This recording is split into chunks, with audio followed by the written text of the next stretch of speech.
ஜெபிக்கலாம். ஏசப்பா சோத்திரம், இந்த காலை வேளைக்காக உமக்கு நன்றி ஏசப்பா. இந்த நாளிலே நாங்கள் பாட போகிற பாடல்கள், ஆராதனைகள், காணிக்கைகள் எல்லாவற்றுக்காக உமக்கு நன்றி ஏசப்பா. சாட்சிகள், ஆலோசனைகள், வர்ஷிப் மெசேஜ் எல்லாவற்றுக்காக உமக்கு நன்றி. இயேசுவின் நாமத்தில் ஜெபிக்கிறோம் பிதாவே, ஆமே. நன்றிய துதி பாடே, நம் இயேசுவை நாவாலே என்றும் பாடே. நன்றிய துதி பாடே, நம் இயேசுவை நாவாலே என்றும் பாடே. வல்லவர், நல்லவர், போதுமானவர், வாழ்க்கையில் உண்மையுள்ளவர். வல்லவர், நல்லவர், போதுமானவர், வாழ்க்கையில் உண்மையுள்ளவர். நன்றியால் துதி பாடே, நம் இயேசுவை நாவாலே என்றும் பாடே. நன்றியால் துதி பாடே, நம் இயேசுவை நாவாலே என்றும் பாடே. எரிகோ மதிலோ முன்னே வந்தாலோ, இயேசு உன்னன் முன்னே செல்கிறார். எரிகோ மதிலோ முன்னே வந்தாலோ, இயேசு உன்னன் முன்னே செல்கிறார். கலங்கிடாதே, திகைத்திடாதே, துதியினால் இடிந்து விழும். கலங்கிடாதே, துதித்திடாதே, துதியினால் இடிந்து விழும். நன்றியால் துதி பாடே, நம் இயேசுவை நாவாலே என்றும் பாடே. நன்றியால் துதி பாடே, நம் இயேசுவை நாவாலே என்றும் பாடே. செங்கடல் நம்மை சூழ்ந்து கொண்டாலோ, சிலுவையின் நிழலுண்டு. செங்கடல் நம்மை சூழ்ந்து கொண்டாலோ, சிலுவையின் நிழலுண்டு. பாடிடுவோம், துதித்திடுவோம், பாடைகள் கிடைத்து விடும். பாடிடுவோம், துதித்திடுவோம், பாடைகள் கிடைத்து விடும். நன்றியால் துதி பாடே, நம் இயேசுவை நாவாலே என்றும் பாடே.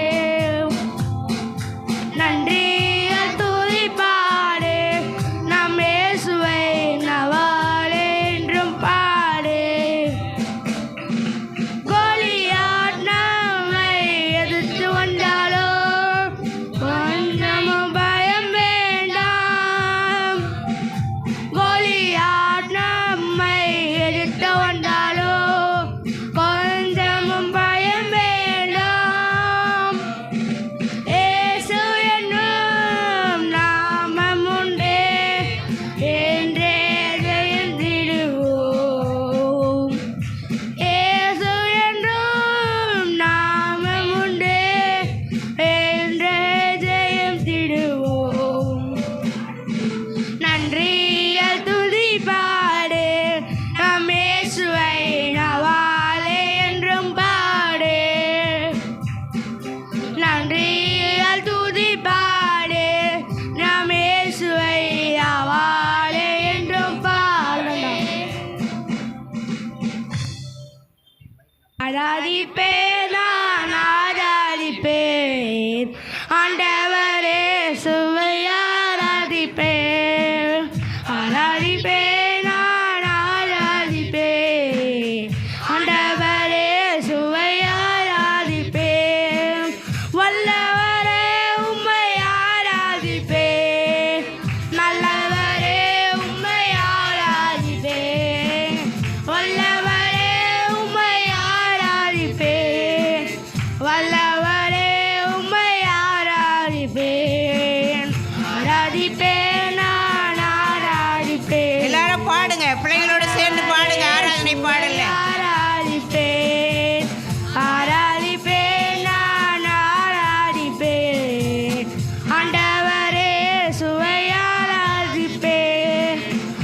பரிசுத்த உள்ளத்தோடு ஆராதிப்பேன் பணிந்து குனிந்து ஆராதிப்பேன் பரிசுத்த உள்ளத்தோடு ஆராதிப்பேன் பணிந்து குனிந்து ஆராதிப்பேன் ஆராதிப்பேன் நான் ஆராதிப்பேன் ஆண்டவரே சுவை ஆராதிப்பேன் ஆராதிப்பேன் நான் ஆராதிப்பேன் ஆண்டவரே சுவை ஆராதிப்பேன் ஆவியிலே உம்மை ஆராதிப்பேன் உண்மையிலே உம்மை ஆராதிப்பேன் ஆவியிலே உம்மை ஆராதிப்பேன் உண்மையிலே உம்மை ஆராதிப்பேன் ஆராதிப்பேன் நான் ஆராதிப்பேன் ஆண்டவரே இயேசுவை ஆராதிப்பேன் ஆராதிப்பேன் நான் ஆராதிப்பேன் ஆண்டவரே இயேசுவை ஆராதிப்பேன் தூதர்களோடு ஆராதிப்பேன் ஸ்தோத்திர பலியோடு ஆராதிப்பேன் தூதர்களோடு ஆராதிப்பேன் ஸ்தோத்திர பலியோடு ஆராதிப்பேன் ஆராதிப்பேன் நான் ஆராதிப்பேன் ஆண்டவரே இயேசுவை ஆராதிப்பேன் ஆராதிப்பேன் நான் ஆராதிப்பேன் ஆண்டவரே இயேசுவை ஆராதிப்பேன் வாழும் எனக்கு எப்போதும் வெற்றி உண்டு கிறிஸ்துக்குள் வாழும் எனக்கு எப்போதும் வெற்றி உண்டு வெற்றி உண்டு வெற்றி உண்டு வெற்றி உண்டு வெற்றி உண்டு வெற்றி உண்டு வெற்றி உண்டு கிறிஸ்துவுக்குள் வாழும் எனக்கு எப்போதும் வெற்றி உண்டு கிறிஸ்துவுக்குள்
பாடிட்டு ஆராதனை செய்வோம் பிள்ளைகளோடு சேர்ந்து.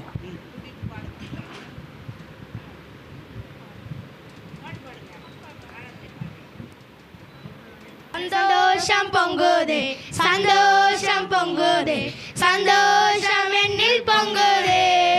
அல்லேலூயா, இயேசு என்னை ரட்சித்தார், முற்றும் என்னை மாற்றினார். சந்தோஷம் என்னில் பொங்குதே, சந்தோஷம் பொங்குதே, சந்தோஷம் பொங்குதே, சந்தோஷம் என்னில் பொங்குதே.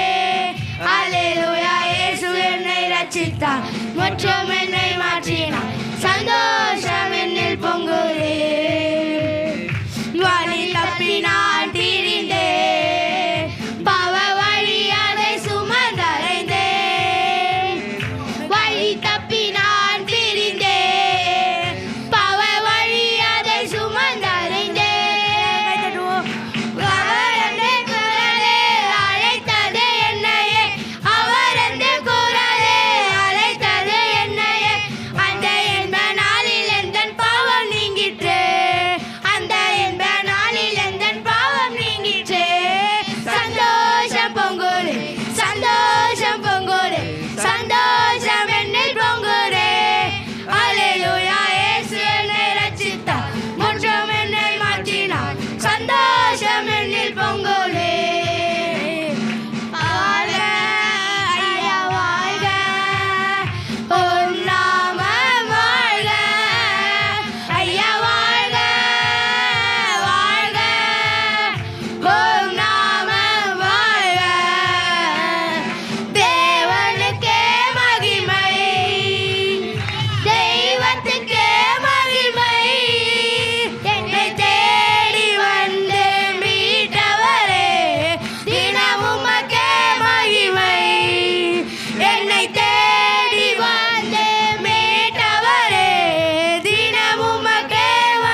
எல்லாரும் சிறிது நேரம் ஜெபிப்போம். தேவனுடைய சமூகத்தில் சபைக்காகவும் உங்களுடைய சொந்த குடும்பங்களுக்காகவும் சிறிது நேரம் எல்லாரும் ஜெபம் பண்ணுவோம்.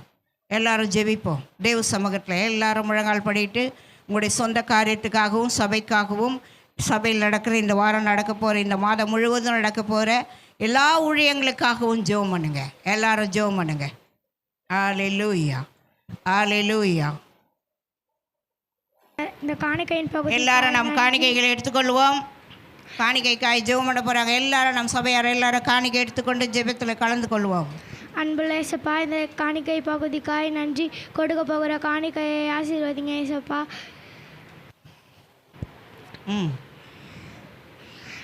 காணிக்கை காணிக்கையை ஆசீர்வதிங்க, நடத்துங்க. கொடுக்க போகிற காணிக்கையை ஆசீர்வதிங்க, கொடுக்க போகிறவங்களையும் ஆசீர்வதிங்க ஏசப்பா. உங்கள் கரத்தில் எங்களை வழி நடத்துங்க. தடைகளெல்லாம் மாற்றி ஆசீர்வதிங்க. இயேசுவின் நாமத்திலே ஜெபிக்கிறோம் நல்ல பிதாவே, ஆமென். நாமம் இனிதான நாமம், இணையில்லா நாமம், இன்ப நாமம். இயேசுவின் நாமம் இனிதான நாமம், இணையில்லா நாமம், இன்ப நாமம். பாவத்தை போக்கும், பயமதை நீக்கும், பரம சந்தோஷம் பக்தளிக்கும். பாவத்தை போக்கும், பயமதை நீக்கும், பரம சந்தோஷம் பக்தளிக்கும். இயேசுவின் நாமம் இனிதான நாமம், இணையில்லா நாமம், இன்ப நாமம். எந்தன் இயேசுவின் நாமம் இனிதான நாமம், இணையில்லா நாமம், இன்ப நாமம். பரிதல தைலமாம் இயேசுவின் நாமம், பாரெங்கும் வாசனை வீசிடும் நாமம். பரிமள தைலமாம் இயேசுவின் நாமம், பாரெங்கும் வாசனை வீசிடும் நாமம். இயேசுவின் நாமம் இனிதான நாமம், இணையில்லா நாமம், இன்ப நாமம். இந்த இயேசுவின் நாமம் இனிதான நாமம். மத்தேயு 1:21. அவள் ஒரு குமாரனை பெறுவாள், அவருக்கு இயேசு என்று பெயரிடுவாயாக, ஏனெனில் அவர் தமது ஜனங்களின் பாவங்களை நீக்கி அவர்களை ரட்சிப்பார் என்றார். மத்தேயு 9:6. நமக்கு ஒரு பாலகன் பிறந்தார், நமக்கு ஒரு குமாரன் கொடுக்கப்பட்டார், கர்த்தத்துவம் அவர் தோளில் மேல் இருக்கும். அவர் நாமம் அதிசயமானவர், ஆலோசனை கர்த்தர், வல்லமையுள்ள தேவன், நித்திய பிதா, சமாதான பிரபு எனப்படும். லூக்கா 2:14. உன்னதத்தில் இருக்கிற தேவனுக்கு மகிமையும் பூமியிலே சமாதானமும் மனுஷர் மேல் பிரியமும் உண்டாவதாக என்று சொல்லி தேவனை துதித்தார்கள். 40வது வசனத்திலிருந்து 52வது வசனம் வரை. பிள்ளை வளர்ந்து ஆவியிலே பலன் கொண்டு ஞானத்தினால் நிறைந்து தேவனுடைய கிருபையும் அவர் மேல் இருந்தது. அவருடைய தாய் தகப்பன்மார் வருஷந்தோறும் பஸ்கா பண்டிகையில் எருசலேமுக்கு போவார்கள். அவருக்கு 12 வயதான போது அவர்கள் அந்த பண்டிகை முறையின்படி எருசலேமுக்கு போய் பண்டிகை நாட்கள் முடிந்து திரும்பி வருகிற போது பிள்ளையாகிய இயேசு எருசலேமிலே இருந்து விட்டார். இது அவருடைய தாயாருக்கும் யோசேப்புக்கும் தெரியாதிருந்தது. அவர் பிரயாணக்காரன் கூட்டத்திலே இருப்பார் என்று அவர்கள் நினைத்து ஒரு நாள் பிரயாணம் வந்து உறவின் முறையாடிடத்திலும் அறிமுகமானவர்களிடத்திலும் அவரை தேடினார்கள். காணாதினாலே அவரை தேறிக்கொண்டு எருசலேமுக்கு திரும்பி போனார்கள். 3 நாளைக்கு பின்பு அவர் தேவாலயத்தில் போதக நடுவில் உட்கார்ந்திருக்கவும் அவர்கள் பேசுகிறதை கேட்கவும் அவர்களை வினாவும் கண்டார்கள். அவர் பேச்சை கேட்ட யாவரும் அவருடைய புத்தியையும் அவர் சொன்ன மாற்று தரங்களையும் குறித்து பிரமித்தார்கள். தாய் தகப்பன்மாரும் அவரை கண்டு ஆச்சரியப்பட்டார்கள். அப்பொழுது அவருடைய தாயார் அவரை நோக்கி, மகனே, ஏன் எங்களுக்கு இப்படி செய்தாய்? இதோ உன் தகப்பனும் நானும் விசாரத்தோடு உன்னை தேடினோமே என்றாள். அதற்கு அவர், நீங்கள் ஏன் என்னை தேடினீர்கள்? என் பிதாவுக்கு அடுத்தவைகளில் நான் இருக்க வேண்டியதென்று அறியீர்களா என்றார். தங்களுக்கு அவர் சொன்ன வார்த்தையை அவர்கள் உணர்ந்து கொள்ளவில்லை. பின்பு அவர் அவர்களுடன் கூட போய் நாசரேத்தில் சேர்ந்து அவர்களுக்கு கீழ்ப்படிந்திருந்தார். அவருடைய தாயார் இந்த சந்ததிகளை எல்லாம் தன் இருதயத்திலே வைத்து கொண்டாள். இயேசுவானவர் ஞானத்திலும் வார்த்தையிலும் தேவ கிருபையிலும் மனுஷ தயவிலும் அதிகமாய் விருத்தி அடைந்தார். ஆமேன். நாமத்துக்கு சோத்திரம். என்னை ஸ்கூலில் டூர் கூட்டிகிட்டு போகிறேன்னு சொன்னாங்க. அப்போ எங்கள் அம்மா வேணான்னு சொன்னாங்க. நான் வேணும்னா அடம் பிடிச்சேன். அப்போ ஸ்கூலுக்கு போகும்போது என் ஃப்ரெண்டு சொன்னால் பயப்படாதடி, நம்ம கூட ஏசப்பா இருக்காருன்னு. அது எங்கள் அம்மாட்ட சொல்லும் போது எங்கள் அம்மா என்னை டூருக்கு விட்டாங்க. அப்புறம் நான் பஸ்ஸில் ஏறின கொஞ்ச நேரத்தில் வாந்தி எடுத்தேன். காலையிலேருந்து சாயங்காலம் வரைக்கும் ஒன்றுமே சாப்பிடாம இருந்தால் மயக்கம் போடுற அளவுக்கு இல்லாமல் ஏசப்பா பாதுகாத்து இருக்காண்டுக்காக ஏசப்பாக்கு கொடனு காய் சோத்திரம். எனக்கு ஒரு வருஷமாக உடம்பே சரியில்லை. ஒரு வருஷமாக ஸ்கூலுக்கு போகல, ஒரு வாரமாக ஸ்கூலுக்கும் போகல. அப்போ நான் ஒரு மாதமாக ஜோம் பண்ணேன். பரிசுத்த நாமமானவர் எனக்கு ஆண்டவர் சுகத்தை கொடுத்தாரு. ஆண்டவருக்கு சோத்திரம். ஆண்டவருக்கு சோத்திரம். மூலமாகாதும் அவருடைய சுத்த கிருபை. கர்த்தருக்கு சோத்திரம். எனக்கு பஸ் நகரில் மொட்டை அடித்து காது குத்துனாங்க. அப்புறமேட்டா எனக்கு காலில் திருவாணி மாட்டிச்சு. நான் ஏசப்பாட சொன்னேன், ஆண்டவரே எனக்கு இந்த திருவாணி எடுத்து விட்டிங்கன்னா நான் சர்ச்சில் சாட்சி சொல்கிறேன். அதே மாதிரி எனக்கு கர்த்தர் நடத்தி வச்சாரு. கர்த்தருக்கு நன்றி. நல்லா கண் பார்வை கொடுத்தாரு. அதை பார்த்து பேசு. ஏசப்பா எனக்கு நல்லா கண் பார்வை கொடுத்தாரு. எனக்கு நல்லா படிப்பு கொடுத்தாரு. நான் நல்லா 14ஆம் தேதி பரீட்சை மிஸ். அதனால ஆண்டவர் என்னை இப்போ நல்லா பார்க்கும்படியாக செய்திருக்கிறார். ஆண்டவர் என்ன நல்லா பார்க்க முன்னையா செஞ்சிருக்காரு. ஆண்டவருக்கு சோத்திரம்.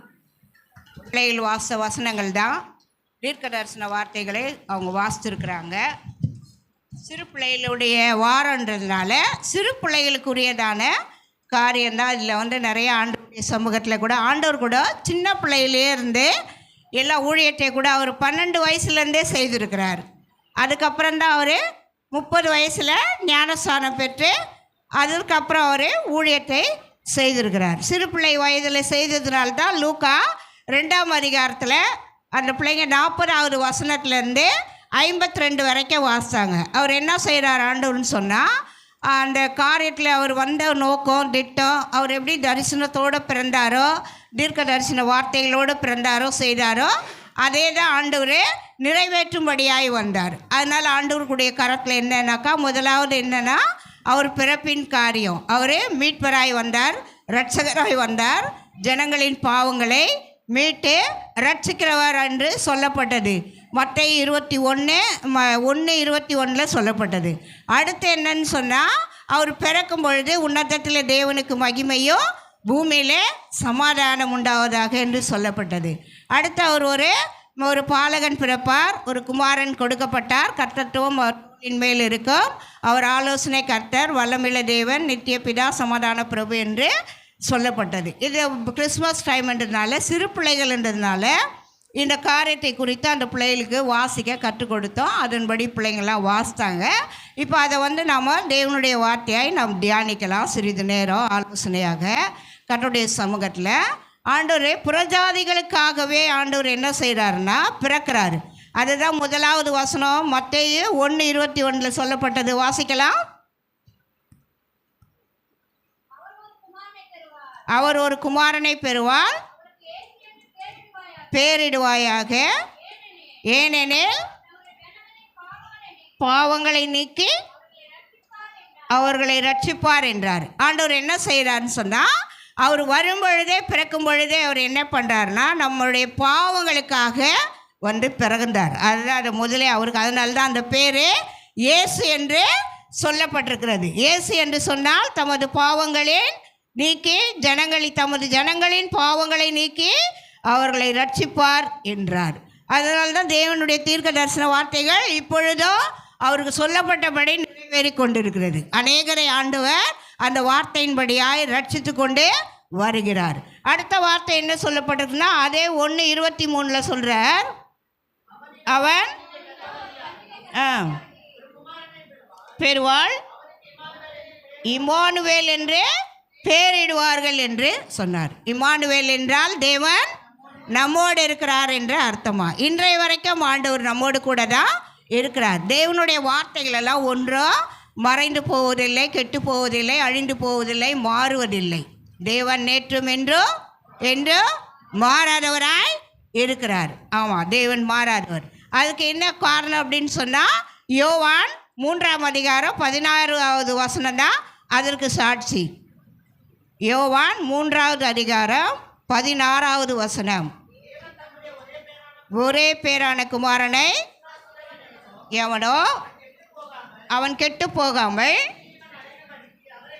தந்தருளி இவ்வளவாய் உலகத்திலே அன்பு கூர்ந்தார். அந்த இமானுவேல் சொன்னால் தேவன் நம்மோடு இருப்பார் என்ற அர்த்தத்துக்கு தான் இந்த வார்த்தை தான் அதில் பரலோக காரியத்தில் வெளிப்படுத்தப்பட்டிருக்கிறது. தேவன் தம்முடைய ஒரே பேரான குமாரனை விசுவாசிக்கிறவனேவனோ அவன் கெட்டு போகாமல் நித்திய ஜீவனை அடையும்படிக்கு அவரை தந்தருளி உளவாய் உலகத்திலே அன்பு கூர்ந்தார் அப்படின்னு சொல்லி, அப்போது அவர் இம்மானுவேல் என்று சொன்னால் தேவன் நம்மோடு இருக்கிறார் என்று அர்த்தம் கொள்ளும்படியாய் யோவான் 3:16 வசனம் நமக்கு அதை ஆணித்தரமான காரியமாய் விளக்கி ஆண்டவர் கிரியை செய்கிறார். நம்மோடு இப்போவும் தேவன் நம்மோடு தான் இருக்கிறார். நாம் விசுவாசித்தால் தேவன் நம்மோடு இருக்கிறார். நாம் விசுவாசிக்க வேண்டும். விசுவாசித்தால் தான் தேவன் நம்மோடு இருப்பார். தேவனை நாம் விசுவாசிக்காத பட்சத்தில் தேவன் நம்ம கூட இருக்கிற காரியம் கஷ்டமாக இருக்கும். தேவன் அப்படியாய் நம்மோடு இருக்கிறார் என்பதை இந்த நாளில் அவர் சொல்லப்பட்ட தீர்க்க தரிசன வார்த்தைகளின்படியாய் ஆண்டவர் எல்லாவற்றிலும் ஆண்டவர் கிரியை செய்ய வல்லவராக இருக்கிறார். அதே மாதிரி தான் அதுக்கப்புறம் தான் லூக்காவில் சொல்லப்பட்டது 2ஆம் அதிகாரம் 40வது வசனத்துலேருந்து என்ன சொல்லப்பட்டிருக்குதுன்னா, அவர் சிறு பிள்ளையாக இருக்கும் பொழுதே அவருடைய தேவாலயத்தில் அவருடைய தாய் தகப்பன்மார் அவரை தேடுறாங்க. வந்தாங்க, பண்டிகைக்கு வந்தாங்க, பண்டிகை கொண்டாடினாங்க, எல்லாம் செய்தாங்க. முடிஞ்சு போகும்போது அவரை காணவில்லை. காணாதத பட்சத்தினால அவங்க தேடுறாங்க. இவர் எங்கே போனார், என்ன ஆனார் தெரியலையே அப்படின்னு சொல்லி அவங்க என்ன பண்ணுறாங்க, உறவின் முறையார் வீட்டிலலாம் போய் கேட்குறாங்க, என் பிள்ளையை காணணும். எல்லாம் 3 நாள் தேடிட்டு 3ஆவது நாள் அவங்க எருசலேம் தேவாலயத்துக்கு வந்தால் தேவாலயத்திலே இருக்கிறார். அப்போ அவர் கேட்குறாங்க, என்னப்பா நீ இப்படியெல்லாம் பண்ணிட்ட? அப்போ அவருக்கு 12 வயதாக இருக்கிறது. 12 வயதுலேயே ஆண்டவர் என்ன செய்தார்னா, ஏசாயா ஆகமத்தை எடுத்து தேவனுடைய சபையில் வாசிக்கிறாரு. வாசித்து அதுக்கு வேண்டியதான ஞானமான காரியங்களை பேசுகிறாரு. பேசும் பொழுதே எல்லாரும் ஆச்சரியப்படுறாங்க ஆண்டவரை குறித்து. ஐயோ, 12 வயசில் இவ்வளோ ஞானமாய் பேசுகிறாரு, 12 வயசில் இவ்வளோ அறிவோடு பேசுகிறாரு அப்படின்னு சொல்லிட்டு அவங்க என்ன செய்கிறாங்கன்னா ஆண்டவரை ஆச்சரியத்தோடு பார்க்குறாங்க. அப்போ அவர் சொல்கிறார், அவங்க தாய் தகப்பட்டு, நீங்கள் ஏன் என்னை தேடினீர்கள்? என் பிதாவுக்கு அடுத்தவைகளை நான் இருக்க வேண்டிய என்று அறியீர்களா என்கிறார். ஆண்டவர் சொல்கிறார், நான் பிதாவுக்கு வேண்டிய காரியங்களை நான் செய்யணும், நீங்கள் ஏன் என்ன தேடுறீங்க? அப்போது 12 வயதுலேருந்தே ஆண்டவர் எல்லா காரியத்தையும் செய்கிறார். சிறு பிள்ளைகளை நாம் எப்பவுமே அலட்சியமாய் நினைக்கக்கூடாது. பிள்ளைகளை இந்த வயதுலேருந்து நாம் ஆண்டவருக்குள்ளே வளர்க்கும் பொழுது பிள்ளைகள் வளர்ந்து பெரிய சாட்சியாக இருப்பாங்க, நல்ல ஊழியத்தை செய்வாங்க, உலகத்தில் நல்ல ஆசீர்வாதமாக இருப்பாங்க, எல்லா காரியத்திலையும் நன்மையை பெற்று நடப்பாங்க, எல்லா காரியத்திலையும் ஆசீர்வாதமாக இருப்பாங்க. அதுக்காக தான் சிறு பிள்ளைகளை நம்ம எப்போவுமே அற்பமாக எண்ணக்கூடாது. இந்த பிள்ளை சண்டே கிளாஸ் போகலன்னா என்ன, இப்படி இருந்தால் என்ன, அப்படி இருந்தால் நம்முடைய சுயநலத்துக்காக பிள்ளைங்களை சண்டே கிளாஸில் உட்காராதெல்லாம் கொண்டு போகக்கூடாது. கர்த்தருடைய சமூகத்தில் இந்த பிள்ளைகளை நாம் அமர்த்தி பிள்ளைகளை சத்தியத்தை கற்றுக்கொள், சத்தியத்தை அறிந்து கொள், பாட்டு பாடட்டும், சத்தியத்தை கேட்கட்டும், வசனம் படிக்கட்டும், பைபிள் படிக்கட்டும். அப்போ நம்ம இந்த சின்ன வயசுலேருந்தே இவர்களை நாம் வளர்க்கும் பொழுது இவங்க கர்த்தருக்குள்ளே சாட்சியாக இருப்பாங்க, கர்த்தருக்குள்ளே ஆசீர்வாதமாக இருப்பாங்க, கர்த்தருக்குள்ளே நல்ல பிள்ளைகளாக வளருவாங்க, சமுதாயத்துக்கும் நல்ல பிள்ளைகளாக இருப்பாங்க, குடும்பத்திலேயே நல்ல பிள்ளைகளாக இருப்பாங்க, மற்றவர்களுக்கும் ஆசீர்வாதமான பிள்ளைகளாக இருப்பாங்க. அதே சண்டே கிளாஸில் தான் அதுக்கு தான் அவங்களுக்கு சத்தியத்தை கற்றுக் கொடுக்குறோம், பாடல்களை கற்றுக் கொடுக்குறோம், தேவனுடைய வார்த்தைகளை கதைகளாய் சொல்லி கற்றுக் கொடுக்குறோம், அவங்கள நல்லா வசனம் படிக்க சொல்கிறோம். அப்போ சிறு பிள்ளைகளை ஆண்டவர் எப்படி சின்ன வயசுலேயே ஊழியத்தில் எப்படி வளர்ந்தாரோ அதே போல நாமும் இந்த பிள்ளைகளை வளர்க்கணுன்ற காரியத்தினால தான் தேவ சமூகத்தில் இவங்களை இந்த வசனங்களை எல்லாம் நாங்கள் வாசிக்க சொன்னோம். கர்த்தருடைய கரத்தில் ஒப்பு கொடுத்து இந்த பிள்ளைங்க இதை வாசித்து தெய்வ சமூகத்தில் அதன்படி தாய்மார்கள் கூட பிள்ளைகள் எல்லாம் நாம் கர்த்தருக்குள்ளே ஒப்பு கொடுத்து நம்ம பிள்ளைகளுக்காக முதலாவது ஜெபிக்கணும். தாய் தகப்பன்மார் வேலை நம்ம பிள்ளை சின்னதாக இருக்குன்னா சின்ன வயசில் இவன் என்ன சின்னவன் தானே அப்படின்ட்டு அலட்சியப்படுத்தக்கூடாது. பிள்ளைகளுக்காக நாம் ஜெபிக்கணும். சிறு பிள்ளைகளை ஆண்டவர்கிட்ட ஒப்பு கொடுத்து நம்ம ஜெபிக்கணும். அப்போ அந்த பிள்ளை என்ன செய்யணும்? நல்ல சாட்சியாக வளரும், ஆசீர்வாதமாய் வளரும், நல்ல அன்பாக இருக்கும், நல்ல பிள்ளையாக இருக்கும், துன்மார்க்கத்துக்கு போகாது, பாவத்துக்கு கடந்து போகாது, அக்கிரமத்துக்கு போகாது. அப்போ நம்ம பிள்ளையை ஆண்டவர் பாதுகாப்பார். அப்போ நம்ம பிள்ளையை ஆண்டவர் ஆசீர்வதிப்பார். ஏன்னு சொன்னால் கர்த்தருடைய சமூகத்தில் அந்த பிள்ளையை நம்ம ஒப்பு கொடுக்குறோம். கர்த்தர்கிட்ட ஒப்பு கொடுத்து ஜெபிக்கணும். கர்த்தர்கிட்ட ஒப்பு கொடுத்து அந்த பிள்ளைக்கு இந்த சத்தியத்தை கற்றுக் கொடுக்கணும். அந்த பிள்ளைகளுக்கு எல்லா காரியத்தையும் நம்ம தேவனுடைய பிள்ளைகளாக இருக்கிறதுனால எல்லாவற்றையும் நம்ம கிறிஸ்துக்குள்ளே சின்ன பிள்ளைகளே ஆசீர்வாதமாய் வளர்க்கணும். சிறு பிள்ளைகள் வாரன்றதுனால இதை நாங்கள் சொல்கிறேன். அதனால் கர்த்தருடைய சமூகத்தில் பிள்ளைகள் எல்லாம் நாம் எப்பவுமே வழி நடத்தணும். இது வேண்டாம், அது தேவையில்லை, சண்டே கிளாஸ் தேவையில்லை, இது போக வேணாம், அங்கே போகணும், சொந்தக்கார இருக்கிறாங்க, இப்படியெல்லாம் சுயநலத்துக்காகலாம் பிள்ளைகளை நம்ம கெடுத்துடக்கூடாது. தெய்வ சமூகத்துக்கு அனுப்பணும். போ, இது வரைக்கும் பெரியவங்கெல்லாம் சத்தியம் கேட்குறோம், ஜெபம் பண்ணுறோம், தெய்வ வார்த்தையை கேட்குறோம், ஆராதிக்கிறோம், எல்லாம் செய்கிறோம். அதே மாதிரி அந்த பிள்ளைகளும் வளரணும். கர்த்தருக்குள்ளே அந்த பிள்ளைகளும் சாட்சியாக இருக்கணும். கர்த்தருக்குள்ளே அந்த பிள்ளைகளும் ஆசீர்வாதமாக இருக்கணும். அதற்காக நம்ம என்ன செய்யணும்னா தேவ சமூகத்தில் சிறு பிள்ளைகளே ஒப்பு கொடுக்கணும். ஆண்டவர் சின்ன வயசுலேயே போய் தேவாலயத்தில் ஏசையா ஆகமத்தை நீங்கள் வாசி பாருங்கள், இல்லை லூக்காவில் தான் இருக்குது. தேவ சமூகத்தில் போய் லூக்காவுடைய அந்த ஏசையாவுடைய அதிகாரத்தை எடுத்து ஆண்டவர் வாசித்து அங்கேயே பிரசங்கிக்கிறார். அப்போது அவருடைய பிரசங்கத்தை கேட்டு ஜனங்க ஆச்சரியப்படுறாங்க. என்னப்பா சின்ன வயசு தான், 12 வயசுலேயே இவ்வளோ அருமையாக பேசுகிறாரே ஆண்டவர், இவ்வளோ அற்புதமாக செய்கிறாரு. அவர் அப்போ ஆண்டவர்னு அவங்களுக்கு யாருக்கும் தெரியல, ஒரு சின்ன பையன் தான் நினைக்கிறாங்க. அப்படி நினச்சாலும் ஆண்டவர் என்ன செய்கிறாருன்னா அருமையாக அவரே பேசுகிறாரு சத்தியத்தை. இப்போ நம்ம பிள்ளைங்களை கூட நாம் ஜெபம் பண்ணி அது மாதிரி வளர்க்கும் பொழுது ஆண்டவரை போல் அவங்க வளருவாங்க. இயேசுவை போல் அவங்க ஆசீர்வாதமாய் வளருவாங்க. இயேசுவை போல் நல்ல பிள்ளைகளாக இருப்பாங்க. இயேசுவை போல் அன்புள்ளவர்களாக இருப்பாங்க. அதற்காகத்தான் இந்த வசனங்கள் எல்லாம் சிறு பிள்ளைகள் வாரன்றனால இதை நாங்கள் வாசிக்கிறோம். அடுத்தபடியாய் முதலாவது அதிசயமானவர்னு சொன்னார். அதிசயமானவர்னு சொல்லும் பொழுது அந்த காரியத்தை நாம் பார்க்கும்போது அவர் எப்படி அதிசயமானவராக இருந்தாருன்னா மத்தேயு 21ஆம் அதிகாரம்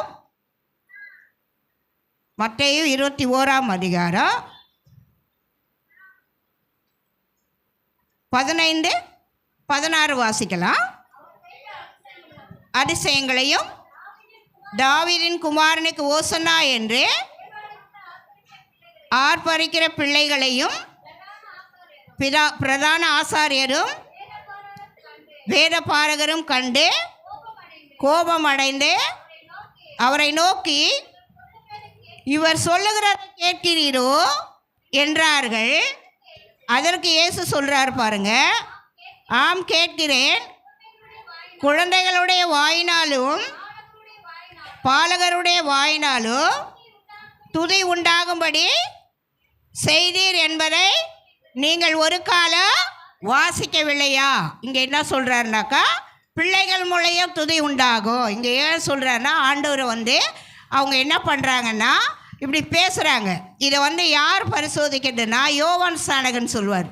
நீங்கள் போயிட்டு இப்போ வந்திருக்கிற இயேசு கிறிஸ்து என்னன்னு சொல்லி பாருங்க அப்படின்னு சொல்லி அவர் சொல்லுவார். அது மேலெல்லாம் நீங்கள் வாசிங்கன்னா அதாக இருக்கும். இயேசு தேவாலயத்தில் பிரவேசித்து ஆலயத்தில் வைக்கிற கொள்ளுகிறவர்கள் அதையெல்லாம் அது இது பண்ணுவார். இன்னொரு இடத்துல வாசிக்கும் பொழுது, அப்பொழுது குருடர்கள் சப்பானிகள் தேவ ஆலயத்தில் வந்தார்கள், அவர்களை அவர் சொஸ்தமாக்கி அதிசயம் செய்கிறார். அதிசயமானவர்னு அவர் நாமம் இல்லையா? அப்போ அவர் அதிசயம் செய்கிறார். அதை செய்யும்போது சபையாரெல்லாம் கேட்குறாங்க. அப்போ ஆண்டவர் சொல்கிறாரு, இங்கே என்ன சொல்கிறாருன்னா, குழந்தைகளுடைய வாயினாலும் பாலகருடைய வாயினாலும் துதி உண்டாகும்படி செய்தீர் என்பதை நீங்கள் ஒரு காலம் வாசிக்கவில்லையா? இவங்களாம் என்னை துதிக்கலை செய்யலைன்னா கூட குழந்தைங்க கூட என்ன செய்வாங்க? என்னை துதிப்பாங்க. குழந்தைங்க கூட என்னை பாடுவாங்க. குழந்தைங்க கூட என்னை ஆராதிப்பாங்க. குழந்தைங்க கூட என்னை நேசிப்பாங்க அப்படின்னு இங்கே ஆண்டவர் அதிசயமானவர் என்றதில் சொல்கிறார். குழந்தைகளுக்கும் துதிக்கிற காரியம் வரும், அதையெல்லாம் நான் செய்திருக்கிறேன் அப்படின்னு சொல்லி மத்தேயுவில் சொல்லப்பட்டிருக்கிறது. அடுத்து அதிசயமானவர் வல்லமுள்ள தேவன் என்ற காரியத்தில் அடுத்து பார்க்கும் பொழுது மத்தேயு 11ஆம் அதிகாரம்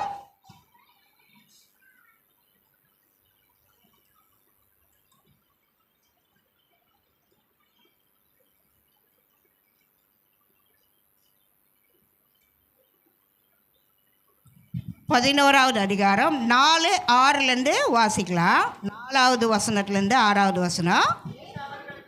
பிரதியுத்தரமாக காண்கிறதையும் அறிவியுங்கள்.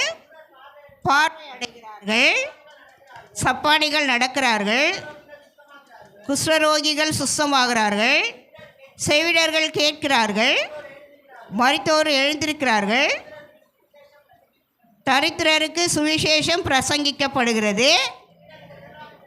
என்னிடத்தில் இடரல் அடையாதிருக்கிறவன் எவனோ அவன் பாக்கியவான் என்றார். இங்கே என்ன சொல்கிறாருன்னா, அவர் வல்லமுள்ள தேவன். வல்லமுள்ள தேவன் சொன்னால் அவர் அந்த வார்த்தையின்படியே அவருடைய நாமம் சொல்லப்பட்டது இல்லையா? அவர் அதிசயமானவர், ஆலோசனை கர்த்தர், வல்லமுள்ள தேவன், நித்திய பிதா, சமாதான பிரபு எனப்படுவார்னு சொல்லப்பட்டால் அவருடைய நாமத்தின்படி அவர் என்ன செய்கிறார்னா அந்த ஊழியங்களை செய்கிறார். அவர் எப்படி பிறக்கிறதுக்கு முன்னாடியே ஏசாயா தீர்க்கதரிசி மூலியமாய் அவருடைய நாமம் எப்படியெல்லாம் இருக்கும்னு சொன்னாங்களோ அதன்படி அவர் என்ன செய்கிறார்னா வந்து அற்புதங்களை எல்லாம் செய்கிறார், அதிசயங்களை செய்கிறார். இப்போ இது இந்த என்ன காரியம்னு சொன்னால் அவருடைய வல்லமை கொண்டு எல்லாரையும் சுகமாக்குறார். சப்பானியை சுகமாக்குறார், கண் தெரியாதவங்களை சுகமாக்குறார், அதை அடுத்தபடியாய் மரித்தவர்களை உயிரோடு எழுப்புறார். நிறைய காரியங்களை ஆண்டவர் அதில் செய்கிறார். அதனால தான் சொல்கிறாங்க அவரே வல்லமுள்ள தேவன், அற்புதங்களையும் அதிசயங்களையும் செய்கிறவர், வல்லமுள்ள தேவன் என்று சொல்கிறாங்க. அடுத்து லூக்கா 7:22 கூட சொல்லப்பட்டிருக்கிறது பாருங்க. லூக்கா 7:22 பிரதித்திரமாக நீங்கள் போய் அறிவிங்கள், குருடர்கள் பார்வை அடைகிறார்கள், சப்பானிகள் நடக்கிறார்கள், குஷ்டரோகிகள் சுத்தமாகிறார்கள், செவிடர் கேட்கிறார்கள், மரித்தோர் எழுந்திருக்கிறார்கள், தரித்திரருக்கு சுவிசேஷம் அறிவிக்கப்படுகிறது. என்னிடத்தில் இடையடையாது இருக்கிறவன் எவனோ அவன் பாக்கியவான். இங்கேயும் சொல்கிறாரு, அதே தான் சொல்கிறார். ஏன்னு சொன்னால் அவர் வல்லமுள்ள தேவன்.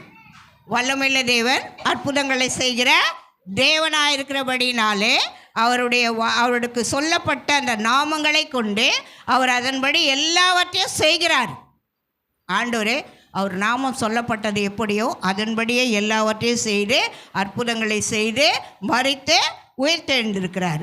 அடுத்தபடியான ஒரு நாமத்தை பற்றி பார்க்கலாம். அடுத்தது என்னென்னா நித்திய பிதா. நித்திய பிதா என்று சொல்லப்பட்டது அது தேவ தூதர்களாய் சொல்லப்படுகிறது. லூக்கா 1:32-33 வாசிக்கலாம். அவர் பெரியவராய் இருப்பார், உன்னதமானவருடைய குமாரன் எனப்படுவார்,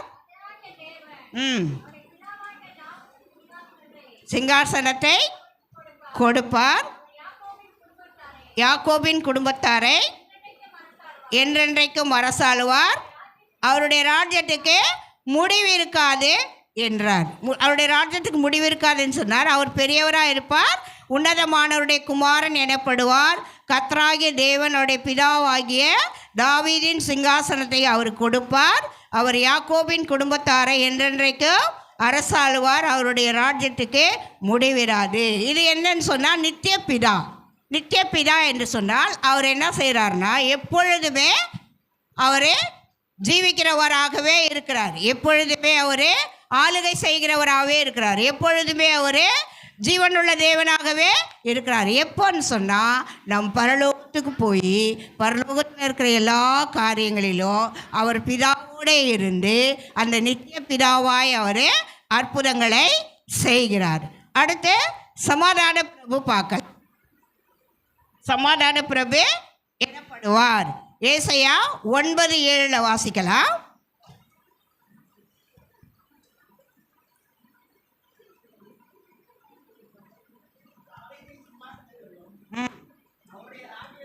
அவருடைய ராஜ்யத்தையும் அவர் சிறப்படுத்தி நியாயத்திலும் நீதியிலும் காயப்படுத்தும்படிக்கு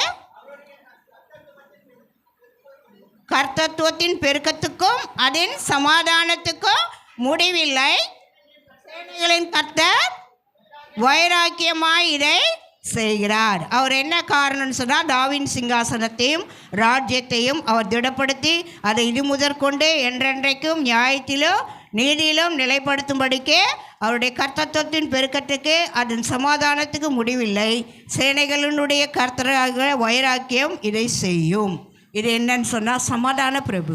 அவர் என்ன சொன்னார்னா, முதல்ல கூட பரலோகத்துக்கு போகிறதுக்கு முன்னாடியே சொல்கிறார், என்னுடைய சமாதானத்தையே வைத்து போகிறேன், உலக பிரகாரமான சமாதானம் அல்ல, என்னுடைய சமாதானத்தையே உங்களுக்கு கொடுக்கிறேன் அப்படின்னு சொன்னவர் தான். அதனால் அவர் சமாதான பிரபு எனப்படுகிறார். அவருடைய ஒவ்வொரு நாமங்களும் ஒவ்வொரு காரியமும் ஆண்டவரே அவர் சொன்னபடி செய்கிறார். அதிசயமானவர், ஆலோசனை கர்த்தர், வல்லமுள்ள தேவன், நித்திய பிதா, சமாதான பிரபு எனப்படுவார். அப்படியெல்லாம் சொல்கிற ஒவ்வொரு நாமத்தையும் அவர் ஒவ்வொரு காரியங்களிலும் அதை செய்து முடிக்கிறார்.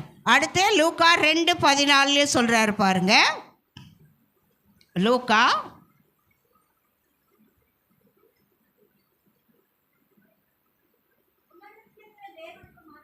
உன்னதத்தில் இருக்கிற தேவனுக்கு மகிமையும் பூமியிலே சமாதானமும் மனுஷர் மேல் பிரியமும் உண்டாவதாக. இதுதான் பிள்ளைங்களை கூட நாங்கள் வாசிக்க வச்சோம். என்னன்னு சொன்னால், கர்த்தருடைய சமாதானம், உன்னதத்தில் தேவனுக்கு சமாதானம் என்று சொல்லுகிறார். கர்த்தருடைய சமாதானம் அவர் பிறக்கும் பொழுது அது சொல்லப்படுகிற சமாதானம் அது. அதனால தான் அவர் சொல்கிறார், உன்னதத்தில் இருக்கிற தேவனுக்கு மகிமையும் பூமியிலே சமாதானமும் மனுஷர் மேல் பிரியம் உண்டாவதாக என்று சொல்லி தேவ தூதர்கள் துதிக்கிறாங்க. அவர் பிறக்கும் பொழுதே அதை சொல்கிறாங்க. அவர் யாருன்னு சொன்னால், அவர் சமாதான பிரபு, அவர் சமாதானக்காரனர், அவர் சமாதானத்தை கொடுக்கிறவர், அவர் வல்லமையுள்ள தேவன், நித்திய பிதா, சமாதான பிரபு எனப்படுகிறார். அவருடைய நாமங்கள் எப்படியெல்லாம் அறிவிக்கப்பட்டு தீர்க்க தரிசனமாய் சொல்லப்பட்டதோ அப்படியெல்லாம் ஆண்டவர் என்ன செய்கிறார்னா கிரியை செய்கிறார். அவருடைய நாமம் ஒருபோது அவருக்கு சொல்லப்பட்ட நாமங்கள் வீணாய் போகாதபடி ஆண்டவர் அந்த நாமங்களை கொண்டு அறிக்கை செய்து அந்த நாமங்கள் படி ஜனங்களை என்ன செய்கிறார்னா ஆசீர்வதிக்கிறார். அடுத்தபடியாக கூட பார்க்கலாம். எபேசியர் 2:14-17 வரைக்கும் பேசுகிறார் பாருங்க. எபேசியர்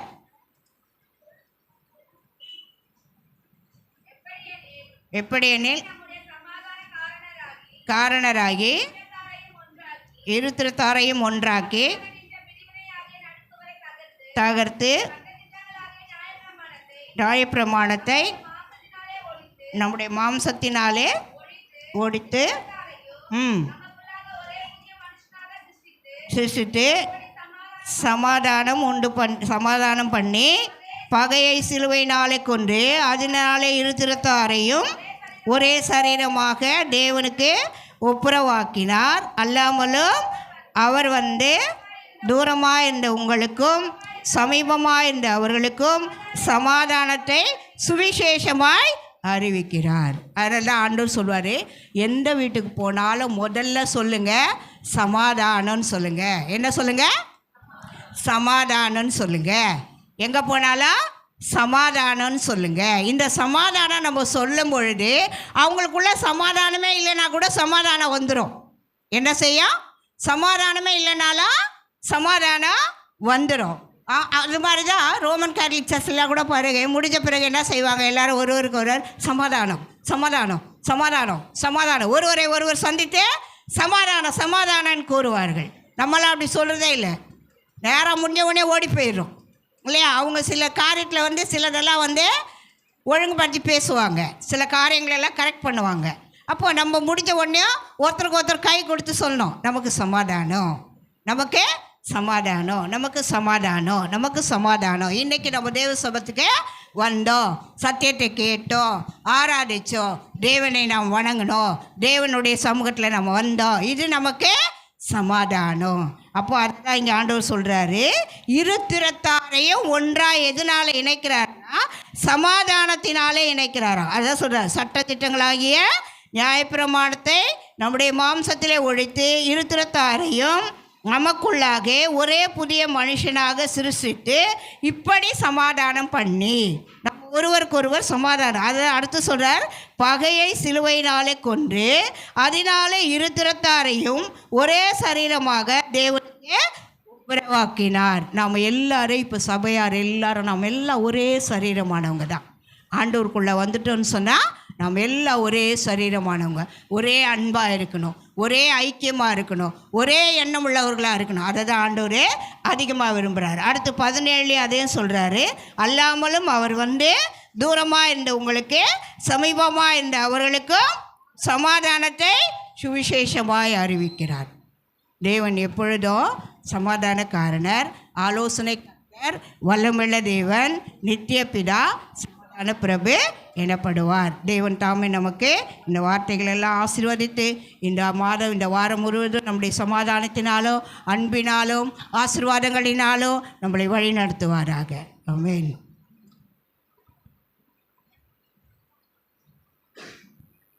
நாங்கள் சோர்ந்து போவதில்லை, இயேசு நீங்க இருக்கையில. நாங்கள் சோர்ந்து போவதில்லை, அதிசய தேவன் நீங்க தானே, ஆலோசனை கர்த்தர் நீங்க தானே. கை தட்டுவோம். அதிசய தேவன் நீங்க தானே, ஆலோசனை கர்த்தர் நீங்க தானே, இயேசு நீங்க இருக்கையில நாங்க சோர்ந்து போவதில்லை, இயேசு நீங்க இருக்கையில நாங்க சோர்ந்து போவதில்லை. எனக்கு அழகெல்லாம் நீங்க தானே, எனது ஆசையெல்லாம் நீங்க தானே, எனக்கு அழகெல்லாம் நீங்க தானே, எனது ஆசையெல்லாம் நீங்க தானே, இயேசு நீங்க இருக்கையில. தம்பி கை தட்டு. சோர்ந்து போவதில்லை, இயேசு நீங்க இருக்கையில நாங்க சோர்ந்து போவதில்லை. அந்த சைக்கிள் எடுத்து வரவங்கள சொல், அவன் கடைக்கு வரவனெல்லாம் குறுக்க விட்டுட்டு உள்ளே போய் உக்காந்துங்க. Price Lord. அல்லேலூயா. கர்த்தருடைய நாமத்துக்கு மகிமை உண்டாகட்டும். உண்மையாகவே இன்றைக்கு சிறுவர் வாரம். இது எதுக்காக அப்படின்னா உற்சாகப்படுத்துறது தான். வருஷத்தில் பல சபைகளில், அதாவது நான் இங்கே இந்த பிள்ளைகள் சரியாக இன்னும் ஆயத்தமாகாதனால அந்த அம்மாவை நான் கொஞ்சம் ஹெல்ப் பண்ணுறது. சில இடத்துல அந்த பிள்ளைகளே பாடுவாங்க, அந்த பிள்ளைகளே ஆராதிப்பாங்க, அந்த பிள்ளைகளே எல்லாத்தையும் வசனம் சொல்லுவாங்க, தனி பாடல் காணிக்கன்னு. வளர்ச்சி. இயேசுவானவர் பிள்ளையாக இருக்கும்போதும் வளர்ந்தார், வாலிபராக இருக்கும்போதும் வளர்ந்தார், பெரியவராக இருக்கும்போதும் வளர்ந்தார். அப்போ எல்லாத்துலேயும் பிதாவானவர் அவரை சரியாக கனப்படுத்தினார். அப்போ நம்ம பிள்ளைகளை உற்சாகப்படுத்துவதற்கு இதை நீங்கள் கண்டிப்பாக பயன்படுத்தி வீட்டில் எல்லாரும் சொல்லணும். இது மாதிரி எல்லாம் வரும்போது அந்தந்த பிள்ளைக்கு ஒரு பாற்று எல்லாமே. அப்போ வளர்ச்சி என்பது தானாகவே வந்துடும். நாம் நினைக்கிறோம், விடு நானே லேட்டாக போவேன், இப்போ நீ முன்னாடி போய் என்ன பண்ணுவேன், அப்படியெல்லாம் நம்ம சொன்னோம்னா நம்ம பிள்ளைகள் எப்போதும் வளர்ச்சி என்பது குறைவாக தான் இருக்கும். போன வாரம் கூட அந்த அம்மா சொல்லும்போது சொன்னாங்க, நான் கூட சொன்னேன், யாரோ ஆரோன் பாலான்னு ஒருத்தருக்கிறார், அவர் சொன்னாங்க, அவங்க 4 பேருமே பேப்பர் பொறுக்கினாங்க. பேப்பர்னு சொல்கிறோம்ல, ஆமாம், ரோட்டில் இருக்கிற பேப்பர் எல்லாம் பிளாஸ்டிக் எல்லாம் பொறுக்கி போட்டு அதில் சாப்பிட்டாங்க அப்படின்றாங்க. இப்போ அவர் சண்டே கிளாஸுக்கு போய்க்கிறார். இதே சென்னையில் தான், கோடம்பாக்கத்தில் தான் இருக்கிறார், வேறு எங்கேயும் கூட இல்லை. ஒரு பேப்பர் பொறுக்கிட்டு அங்கே பேசுகிற சத்தியத்தை கேட்டு அங்கே உள்ள யாரோ சொல்லிக்கிறாங்க, சண்டே கிளாஸுக்கு வாயம்பா, பிபிஎஸ்க்கு வாப்பா அப்படின்னா அவன் கூட மனமும் உள்ளே உட்காந்து சண்டே கிளாஸில் உட்காந்து சத்தியத்தை கேட்க ஆரம்பித்து பாருங்கள். பேப்பரை பொறுக்கினா கூட சண்டே கிளாஸுக்கு வர்றாரு, பேப்பர் போய் பொறுக்கிட்டு எல்லாத்தையும் போட்டு வந்தால் கூட சண்டே கிளாஸுக்கு வர்றாரு. பாருங்கள், அப்போது ரட்சிப்பு சண்டே கிளாஸில் தான் வருது. அல்லேலூயா. நீங்கள் நினைக்கிறீங்க சண்டே கிளாஸு இந்த அம்மா எடுத்தால் நல்லா இருக்காது, இவர் எடுத்தாலும் நல்லா இருக்குது, அவர் எடுத்தால் தான் நல்லா. என்னை ஒரு அம்மா சண்டை போட்டு போனாங்க, என் பிள்ளைங்க சண்டே கிளாஸில் வளரணும், நான் வேறு சபைக்கு போனால் ரைட் போய் வாங்க. நான் போயிட்டாங்க. ஒரு நாள் பார்க்குறேன், எல்லாத்தையும் செஞ்ச பிஸ்னஸ் எல்லாம் மூடி வச்சுட்டு வேலைக்கு சுற்றினுக்கிறாங்க. நம்ம ஆள் இல்லை, மேலே இருக்கிறவர் தான் பார்க்கணும். அல்லேலூயா. அவர் தான் நமக்கு எல்லாத்தையும் ஆசீர்வாதமாய் மாற்றுவார். இவர் சொல்கிறார், அவர் சொல்கிறார். இப்போ அந்த ஆரோன் பாலான்றவர் பாட்டு எழுதியிருக்கிறாரு. இதெல்லாம் ஒரு பாட்டு தான் மனசு அப்படியே, அது கருவில் என்னை கண்டதால் அந்த பாட்டு அப்படியே கண்ணில் கண்ணீர் வருது. ஆமாம், எனக்கு அது கோடம்பாக்கத்தில் 40,000 வாடகை எடுத்து சபை நடத்துகிறாருன்னா, சண்டே கிளாஸில் பிள்ளைகளை ரட்சிப்பில் நடத்துகிறவர் பரிசுத்த ஆவியானவர். அல்லேலூயா. நீ பிள்ளை ஏந்துக்கிறது விட உன் பிள்ளை மேலே தனியாக ஏந்து முட்டி போட்டு உன் தலை மேலே அந்த பிள்ளை மேலே கையை வச்சு ஆசீர்வாதம் பண்ணணும். நீ ஆசீர்வதிக்கணும். அந்த பிள்ளை காலையில் எழுந்துக்கிறதுக்கு முன்னாடி நீ எழுந்து ஜெபம் பண்ணிவிட்டு அந்த பிள்ளை தலை மேலே கை வச்சு, ஆண்டவரே இவனை ஒரு ஆண்டவரே மோசை போல, ஒரு தாவீதை போல, ஒரு யோசேப்பை போல, ஒரு மத்தேயை போல, ஒரு மார்க்கை போல, ஒரு மார்த்தாளை போல, ஒரு மரியாளை போல, ஒரு தெபோராளை போல இவனை நான் ஆசீர்வதிக்கிறேன். டெய்லி பிள்ளை நீ நினைக்கிறத விட மேலே ஆசீர்வாதமாய் மாறிடும். நாம் சொல்ல சனியா தூங்கேன்னு போ, சும்மா தொல்லை பண்ணாத. நம்ம பிள்ளை நம்ம சொல்கிறோம், காலையில் வந்து நச்சுன்னு பண்ணாது போ. நம்ம பிள்ளை வளர்ச்சி என்பது ஆண்டவர் பரிசுத்த ஆவியாருடைய கரத்தில் வச்சுக்கிறார். உங்கள் எல்லாருக்கும் நான் சொல்லி கொடுக்குறேன். இந்த வாயில் வச்சுக்கிறார் ஆசீர்வாதத்தை, இந்த நாவில் தான் வச்சுக்கிறார் ஆசீர்வாதத்தை. ஆண்டவர் சொன்னார், நீ எவனை சபிக்கிறாயோ அவன் எப்படி இருப்பான், எவனை ஆசீர்வதிக்கிறாயோ நீ போய் இன்னொருத்தனை ஆசீர்வதிக்கிறான் ஆசீர்வாதமாக இருப்பான்னா, அப்போ நம்ம ஆசீர்வாச்சா நம்ம பிள்ளைகள் ஆசீர்வாதமாய் மாறிடும். அல்லேலூயா. நீ அதை முதல்ல செய்யணும். தூங்கி எழுந்து நீ தனி ஜெபம் பண்ணி முடிச்சுட்டு உன் பிள்ளைகள் சின்ன பிள்ளைகளாக இருந்தால் அது மேலே கையை வச்சு ஜெபிக்கணும். இவன் கண் பார்வைக்காய் ஜெபிக்கிறேன் அப்படின்னு சொல்கிறத விட இவனை அப்படி ஆசீர்வதிக்கிறேன், இவன் நல்ல ஆரோக்கியமாக இருக்க ஆசீர்வதிக்கிறேன், இந்த பிள்ளை எப்படியாய் ஆண்டவரை வளர்ந்து பெரிதாய் வரும்போது நல்ல கலெக்டராய் வரும்படியாய் ஆசீர்வதிக்கிறேன். நீங்கள் பிள்ளைகளுக்கு முன்மாதிரியாக எழுந்து ஜெபிக்கணும். காலையிலே எழுந்து போன்னு வச்சுக்கிட்டு நீ பார்த்தீங்கன்னா உன் பிள்ளை அங்கேருந்து பார்க்குற, அம்மாவை பார்க்குது, அப்பா பார்க்குது. நானும் எழுந்து போய் போன்னு தான் பார்ப்பேன். பார்க்க வேண்டிய காலம் நேரமெல்லாம் இருக்குது. ஃபோனை எப்போ பார்க்கணுமோ அப்போ பார்க்கணும், டிவி எப்போ பார்க்கணுமோ அப்போ பார்க்கணும். இந்த காலையில் என்ன செய்யணுமோ அதை செய்யணும். ஞாயிற்றுக்கிழமைனா நீ முன்மாதிரி இறக்கணும். சர்ச்சைக்கு போகிறதுக்கு நீ ஆயத்தமாக இருந்தால் உன் பிள்ளை உன் பின்னாடி வருவான். நீ ஞாயிற்றுக்கிழமை தூங்கக்கூடாது. பாருங்கள், இயேசுவை அப்படி தான் வளர்ந்தார் சிறு பிள்ளையா. அதுக்கப்புறம் வாலிபராகி மாறுறார். அந்த சின்ன பிள்ளையாக இருக்கும்போதே போதகரெல்லாம் தடுமாறுறான். என்னப்பா இப்படி கேள்வியெல்லாம் கேட்குறாரு, இவர் பதிலெல்லாம் கரெக்டாக சொல்கிறான், முன்னாடி நிற்க முடியல. இப்போ உங்கள் பிள்ளை சர்ச்சையில் இப்போ இதெல்லாம் எதுக்கு பண்ணுக்கிறோம், வேலை வெட்டி இல்லாத, எனக்கு பேச தெரியல, அவங்களுக்கு பேச இல்லை, இவங்களுக்கு அப்படியெல்லாம் இல்லை. வளர்ச்சிக்கு அடித்தாலும் உன் பிள்ளை நீ முன்னாடி வரணும். இன்றைக்கி வாரோன்னா சிறு பிள்ளைகள் வரணும், முன்னாடி கூட்டு வந்து உக்காந்து அந்த பிள்ளை மேலே ஜெபம் பண்ணி நல்லா பாடணும், சோத்திரம் அப்படின்னு நீ சொல்லணும். நமக்கு நீ இவர் என்ன சொல்கிறது நான் என்ன கேட்குறது அப்படின்னா ஒன்றுமே பண்ண முடியாது. கர்த்தர் எப்போ யாரை எடுப்பார்னு யாருமே சொல்ல முடியாது. அல்லேலூயா. அதனால் பயன்படுத்துங்க, கர்த்தர் ஆசீர்வதிப்பார். அடுத்த வாரம் வாலிபர்கள், ஆமாம், கிட்ட யாரும் வரமாட்டோம், எல்லா வாலிபரையும் கூப்பிடுறோம். வாலிபர்களுக்கெல்லாம் ஒரு சான்ஸ் கொடுக்குறோம். அடுத்த வாரம் பெண்கள் வாரம், எல்லா பெண்களுக்கும் பாட்டி அதாவது குமரி பாட்டி எதெல்லாம் கவலையே கிடையாது. என்ன உனக்கு தெரியுமோ வந்து நான் பாடுறேன்னா ஒரு சாட்சினா கர்த்தர் உங்க செஞ்ச நன்மையை சாட்சியா 10 பேர் கூட சாட்சி சொல்லுங்க. கடைசி ஆண்கள் வாரம், இங்கே இருக்கிற ஆண்கள் எல்லாம் ஒரு பாட்டாவது எதையாவது பயன்படுத்துங்க. தைரியம் வரும், நம்மளாலையும் முடியுன்றத அந்த விசுவாசம் வரும். அதனால் இதை பயன்படுத்திக் கொள்ளுங்கள். கர்த்தர் உங்களை ஆசீர்வதிப்பார். நான் ஒரு பிரசங்கம் பண்ணலை, ஏற்கனவே பண்ணியாச்சு. கர்த்தருடைய நாமத்துக்கு சோதர சில அறிவிப்புகள் நான் கொடுத்து ஜெபம் பண்ணி முடிக்க போகிறோம். கடைசியாக காணிக்கை பாட்டு கூட பாடுவாங்க, அப்படி தானே பாடுவாங்க. அதனால் கட்டிட நிதி காணிக்கை ஆண்டவருடைய நாமத்துக்கு சோத்துறோம். நல்ல ஆண்டவரே, கேட்டதுக்காக சோத்துறோம். இந்த செய்தி பார்த்து கொண்டிருக்கிற பிள்ளைகள் எல்லாம் ஆசீர்வதிங்க, கிருபையினால் மூடுங்க. பாலகனாய் இயேசுவை குறித்து சொன்ன வார்த்தைகள் எல்லாம் கேட்கிற மக்களுக்கு பிரயோஜனமாக இருக்கட்டும். இயேசுவின் நாமத்தில் வேண்டிக் கொள்கிறோம் நல்ல பிதாவே, ஆமேன்.